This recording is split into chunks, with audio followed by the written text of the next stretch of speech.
Mobile sports betting is finally legal here in Ohio, and BetQL is here to help make you the most informed bets possible. See all of today's winners by heading to BetQL.com or by downloading the BetQL app and claim your free 3-day trial today. Head to BetQL.com/news/923 The Fan for exclusive sportsbook offers. He's Daryl Ryder. I'm Andy Baskin. We're talking about the documentary about Johnny Manziel right now. We're going to get into some camp notes here and get ready for Washington here in a moment. Daryl, let's move on. What did the Brown what should have been told from the Brown side of the story that wasn't? We needed to hear from Ray Farmer. He was the GM that drafted him, right? We needed to hear what happened behind the scenes in that draft room. We needed to hear the homeless guy story. I feel like that whole part was left out. They kind of tried to rush through some of the off the field incidents, right? Some of the accusations that were made against him. Remember the traffic stop? Yeah. The incident down in Texas. I feel like they just kind of like crammed that into the final 5 minutes of the documentary. And I felt like it needed to be more expansive. They did a great job with the Texas A&M stuff and leading up to the draft, but I would have liked a lot more behind the scenes when it came to the Cleveland Browns, their research into him, their involvement, their trading up to get him, the decision-making process that went on there. And also too, besides him just admitting, yeah, I never bothered to watch my iPad at all. And that I would have liked to see some more expansiveness when you talk about what went on in the building behind the scenes with Johnny and the Browns that ultimately led to his demise. Because remember, the first game he started, it felt like the offensive line was like, all right, dude, it's all you. You're Johnny Football, go get him. And then he just had his ass kicked for 60 minutes, right? If I remember correctly, they lost that game 30-0 to the Bengals, and the offense didn't cross midfield, if I remember correctly. It really was an ass kicking. And I feel like that was a message that was sent to him. And it still, I don't feel like resonated with him. You know what I mean? It didn't wake him up at all.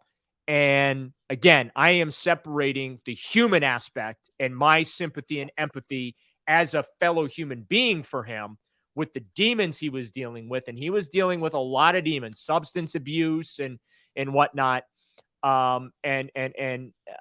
Versus being a professional, having talent, right?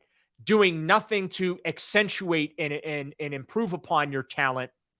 And at the same time, screwing over the franchise that took the chance on you and screwing over the fans who all ran to the team store to buy your jersey, right?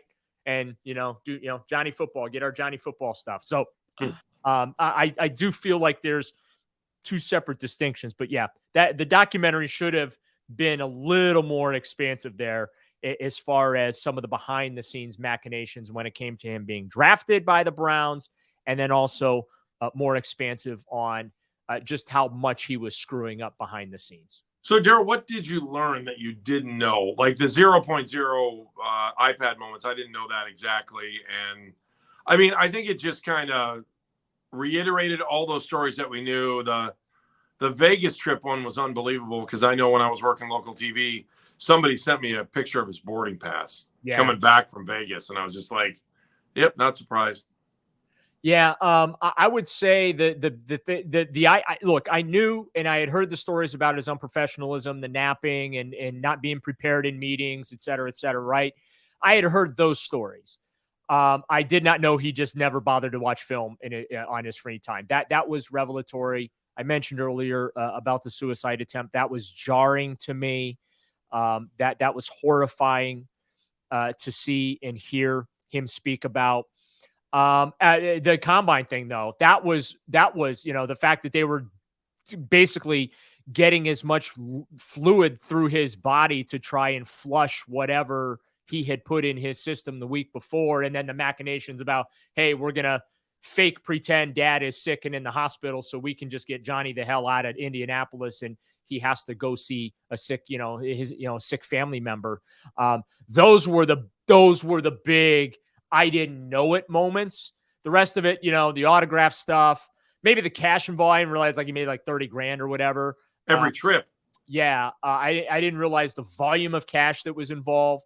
I knew about his disdain for the NCAA and wanting the piece of the pie, and his resentment for building that football program at Texas A&M up, right, and putting them on the map, and really not being able to personally profit from that.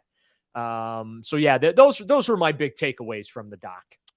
All right, Daryl, let's move forward into camp because the team is back, and we will see the starters in game number 1 of preseason, because the Browns keep calling the Hall of Fame game 0, which I think is awesome. I kind of like that. Yeah. So your thoughts on this first game, and we will see Deshaun Watson at the helm to start the game at least.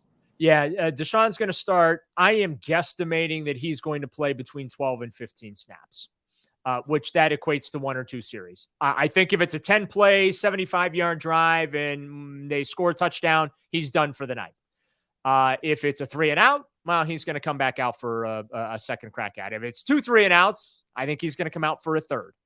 But they got to get him on the field. Just it's different how they run practice. And again, this isn't a criticism. This is just the fans have been out to training camp. They've seen it. Like these practices haven't been a whole lot. I mean, they've been like 90 minutes long tops, very minimal contact, even when they're in pads.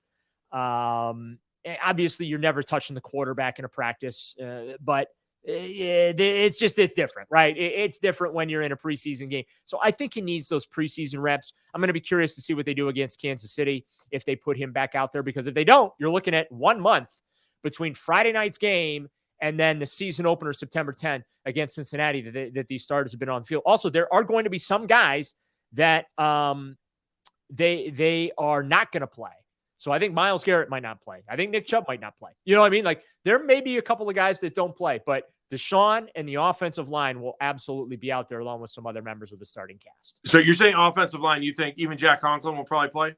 Yeah, you have to. I don't know about Jack Conklin, but you have to put your starting offensive line out there, because how can you not?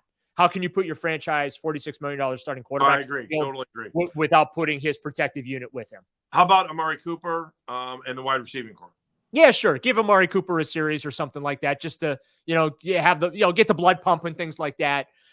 Same thing with Elijah Moore. And then you get them out real fast, right? Because they've got evaluations they need to do. They've been dealing with some injuries at that particular position throughout training camp. We all know the Marquise Goodwin situation and the blood clots. Unfortunately, I'm not optimistic that we will see him again. That's my opinion, and I want to stress that that's my opinion. I mean, blood clots basically ended Chris Bosh's career, right? And he had blood clots in the 2 places you don't want them: your legs and your lungs. That's very, very serious business. So I'm not optimistic there, which means there's a roster spot open. Not a great debut in the Hall of Fame game for Anthony Schwartz. So maybe the Schwartz will be with him and he'll do something in this particular game. But yeah, this Watkins kid that they signed, flashed a little bit in the Hall of Fame game. Caught that touchdown pass from DTR. I think opportunity knocks for him. They've got a wide receiver job or 2 that is for the taking here. So you don't need a lot of burn with Elijah Moore and Amari Cooper, but the other guys with Deshaun, sure, get him some burn. All right. When we come back, we'll return here in a moment. I want to talk about position battles that are emerging a little bit more, new faces that are coming in, and injuries. It's always game day in Cleveland.